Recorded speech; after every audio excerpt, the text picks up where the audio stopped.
কেউ যদি হায়াত এবং রিজিক বৃদ্ধি করতে চায়, নবীজি বলছে সে যেন মাত্র একটা আমল করে।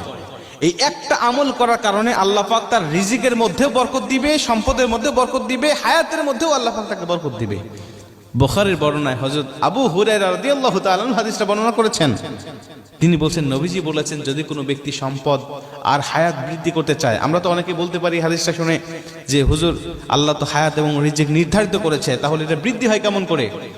নবীজি বলছে হ্যাঁ, এটা বৃদ্ধি হয়। আল্লাহ হায়াতের মধ্যে বরকত ঢেলে দেয়, রিজিকের মধ্যেও আল্লাহ পাক বরকত ঢেলে দেয়।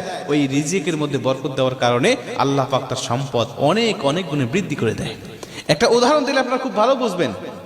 মনে করেন কোন একজন ব্যক্তি হালাল পথে 10,000 টাকা ইনকাম করে প্রতি মাসে। ওই ব্যক্তি দেখবেন মাস শেষে 10,000 টাকা সংসার চালানোর পরেও 2,000 টাকা সঞ্চয় করতে পারে, 2,000 টাকা সে গোছাতে পারে।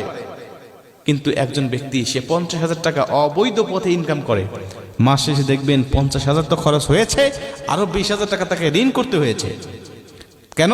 ওই 10,000-এর মধ্যে আল্লাহ পাক বরকত রেখেছে, হালালের মধ্যে বরকত রেখেছে, বিধায় সে সারা মাসেও খেয়ে শেষ করতে পারে নাই। কিন্তু এই 50,000-এর মধ্যে বরকত না থাকার কারণে এটা শেষ হয়েছে এবং আরো তাকে ঋণ করতে হয়েছে। এটাই হলো হালাল এবং হারামের মধ্যে পার্থক্য, হালাল আর হারামের। এটা হলো উদাহরণ। আপনার সম্পদের মধ্যে যদি বরকত থাকে, এটা খেয়ে আপনি শেষ করতে পারবেন না, আপনার সন্তানেরা শেষ করতে পারবে না।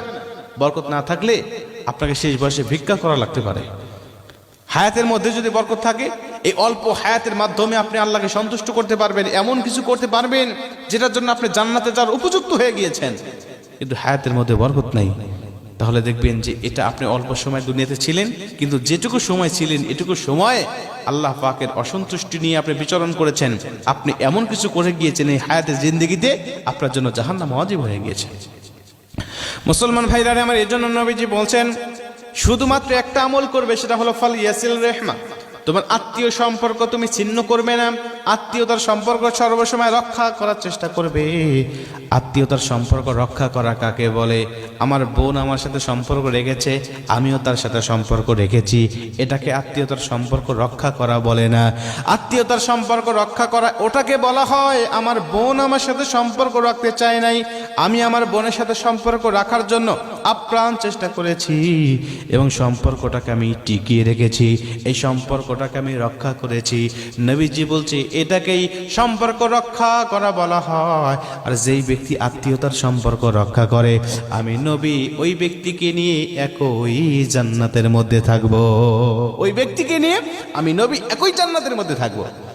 কিন্তু কোনো ব্যক্তি যদি আত্মীয়তার সম্পর্ক ছিন্ন করে, আত্মীয়তার সম্পর্ক রাখে নাই, তার বোন তার কাছ থেকে সম্পত্তি নিয়ে চলে গিয়েছে বিধায় বোনের সাথে সম্পর্ক ছিন্ন করে দিয়েছে, ফুফু সম্পত্তি নিয়ে গিয়েছে বলে ফুফুর সাথে সম্পর্ক ছিন্ন করেছে, চাচা সম্পত্তি নিয়েছে, চাচার সাথে সম্পর্ক রাখে নাই, এভাবে আত্মীয়তার সম্পর্ক সে ছিন্ন করেছে।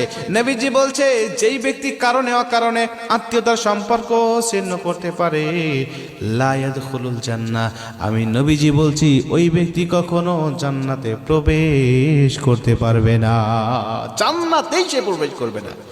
রিজিক সংকীর্ণ হয়ে যাবে, হায়াত সংকীর্ণ হয়ে যাবে, দুনিয়াতেও অশান্তির মধ্যে থাকবেন, পরকালেও আল্লাহ আপনাকে অশান্তির মধ্যে রেখে দিবেন, জাহান্নামের মধ্যে রেখে দিবেন।